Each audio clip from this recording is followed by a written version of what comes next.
Saw a headline of 7 people shot overnight in Chicago as the city council earlier this week voted to approve a snap curfew ordinance, and the mayor of Chicago immediately said he's going to veto it.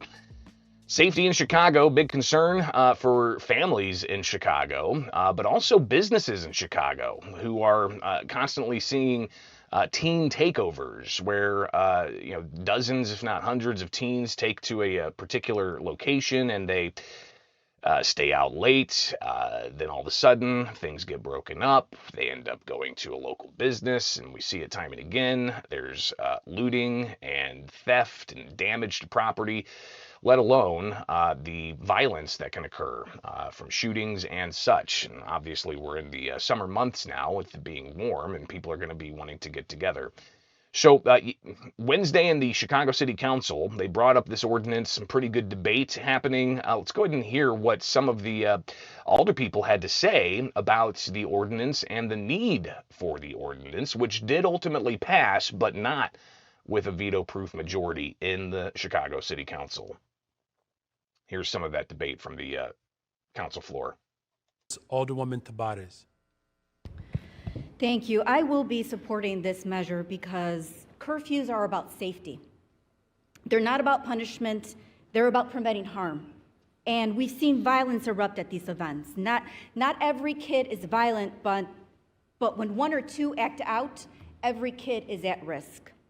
And these large teen gatherings that have been threatening downtown safety not only hurts our businesses, but it also makes every resident feel unsafe. Every neighborhood, including downtown, and our wards deserves to be safe. And if we don't take action, these events will only increase, and people, including kids, will get hurt. So to do this right, we need to provide kids with opportunities, but also enforce clear rules. These teen events often turn violent, and this measure gives the Chicago Police Department the ability to act to prevent large teen gatherings. Our kids need to understand that there are repercussions for their actions. Discipline and rewards are both essential, but right now, there are no consequences for kids acting recklessly in downtown. So it's true that we must invest in kids in our neighborhoods. And statistics show that when you implement a curfew paired with opportunities for kids, it works. You look at cities like San Antonio, Texas, that do both, curfews and investing for kids' opportunities. So like my colleagues mentioned earlier, this is an either-or situation. We need both opportunities and expectations. There are two pieces of the same puzzle.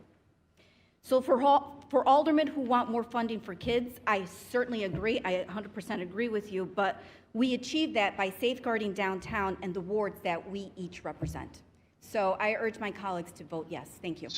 Again, that's just one alderperson's perspective.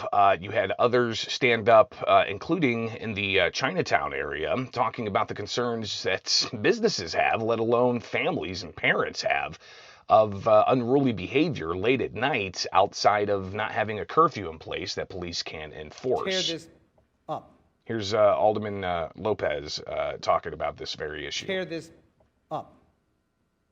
That is what we are fighting against, and that's what this tool allows us to do.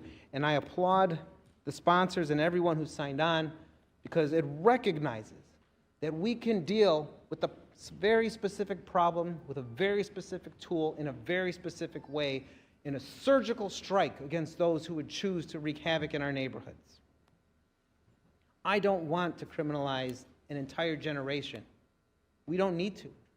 And anyone who says we are is gaslighting this room for the performance to try to say that they are standing up for something that they're not standing up for.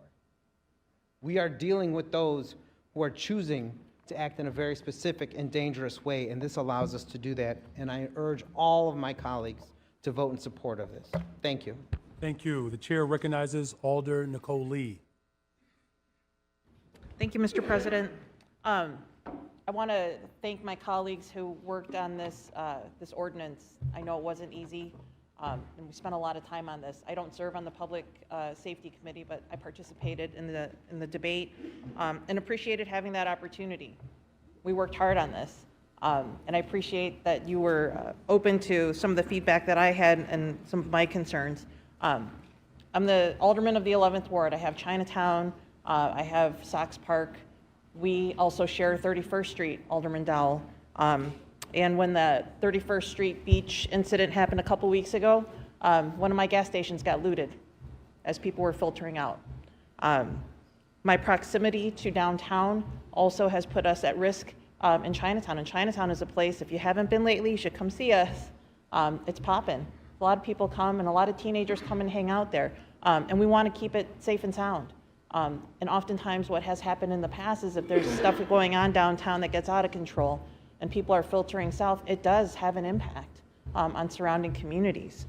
In fact, this not having to do with anything downtown, but this, as we've noted with some of my colleagues, this happens all over the city. And the 11th Ward is no different. We had one just Easter weekend in one of my neighborhoods. I really do feel like this is something that is needed in terms of a tool for the police to have and used on a very judicious basis. And I have every confidence that our police department will use it in that way. It's not intended to be a blank check by any means, but it is something that I believe is going to help provide the kind of preemptive action that the police can take to prevent things from escalating when there is evidence to say that there's a good chance that it's going to happen. I will be supporting this today. I appreciate all the work that the alder people sharing their concerns about public safety downtown, of their support for an ordinance allowing police to have a snap curfew. And it passed, not with the supermajority needed, as Chicago Mayor Brandon Johnson indicated he is going to veto this bill. In today's meeting, the City Council passed the so-called snap curfew for young people. I will veto this ordinance because it is counterproductive to the progress that we have made in reducing crime and violence in our city. It would create tensions between residents and law enforcement at a time when we have worked so hard to rebuild that trust. We have made significant progress in our compliance with the consent decree, and now is not the time to introduce new measures that could undermine those hard-fought gains. So the mayor saying that his efforts to bring crime down have been working, and he says that's investments and a whole bunch of other things. Here is the mayor talking more with some reporters about his position on this. The reason why we're seeing the decline that we're experiencing right now is because I literally put forth a community safety plan that we said we're going to target the communities that have been disinvested in and hit hardest by crime. And guess what? In those very communities that I targeted, particularly the 35 most violent beats, that's where you've seen the greatest decline. And he says those investments helping keep youth engaged in activities outside of stuff that's not productive. He continued to take other questions and stake his position on where he is on vetoing the curfew ordinance. As far as, again, young people coming downtown or anywhere else in the city, I want to ensure that young people, whether they are residents of this city or not, or just people, to be safe and to feel safe. That is my top priority. So the alder people, before they passed it, they laid out all kinds of arguments for the measure and against the measure. People arguing against the measure said that it's be overly burdensome and too much punishment for children or youth. And somebody in the comments live talked about the mayor previously when he first came into office, and we had these similar types of teen takeovers. He said that kids are just cutting up and letting loose, and that's an interesting way to characterize it whenever you have property damage and possible violence, if not shootings that happen in some of these instances.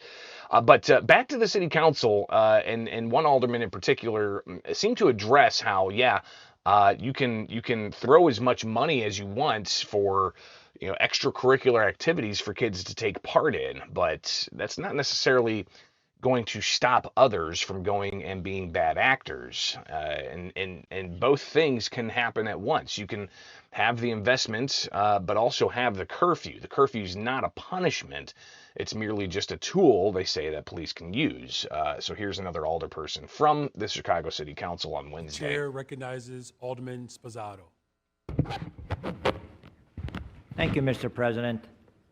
First, I wanted to start by thanking Alderman Hopkins. You really took the high road in your opening speech, and it was very eloquent and very well said. So I wish I could just carbon copy it, but I just have a few things I just want to touch on. You know, we talk about, you know, kids feel that they can't go downtown. Well, you know, yeah, they can't go downtown for a reason. They have to worry about the knuckleheads that go down there. And a lot of kids don't want to go downtown. And Monique, as much as I love you, but you're not the only parent that won't let their kids go down there. So I'm a parent of 40-year-old daughters, and believe me, they never go downtown. They don't want to go downtown. And I hear it from constituents all the time that they feel they can't send their kids downtown. And we're just talking about downtown. I know this covers the whole city, but you know, I know we've been focusing on downtown because that seems to be where a lot of it is. You know, we talked about kids surveys. Kids don't want this. Kids don't want this. Kids don't want this. Well, I beg to differ. I bet a lot of the good kids would say they want this. And I also, you know, we never hear from the businesses. I mean, I bet if Chamber of Commerces were down here, they'd be overwhelmingly, and businesses saying, we want this. We want to keep our stores open. We're losing business. You know, we're losing tax dollars in this city. And we're also protecting some people here that maybe some people don't feel too sorry for, but we're also protecting bad kids. There's a lot of bad kids that change their lives at some point in their life, and we want those kids to have an opportunity to change their lives and be around to change their life. So some kids you can offer things to do, whatever, and they're just going to wreak havoc no matter what. You can offer them basketball games, you can offer them movies, you can offer them whatever. They're just not going to accept it. You know, just some kids are just going to continue to be knuckleheads. But this is all about making Chicago a safer place, and like I say, I believe it's not going to be used that often, but just, once again, another tool in the toolbox. So I 100% support this, and thank the... So it passed, and Johnson says he's going to veto it, and see if there's an attempt to try to have an override of his veto, but it did not pass with that veto-proof majority, meaning some people who voted against it are going to have to jump on and vote for an override. So we'll see what happens. It's Illinois in Focus Daily. I'm Greg Bishop. Like, subscribe, hit that notification bell, and wake up with us each and every weekday morning here to get the latest and get the headlines in your inbox. Go to thecentersquare.com. Register for that newsletter and find this podcast anywhere you get podcasts. Just look for Illinois in Focus and you'll find it.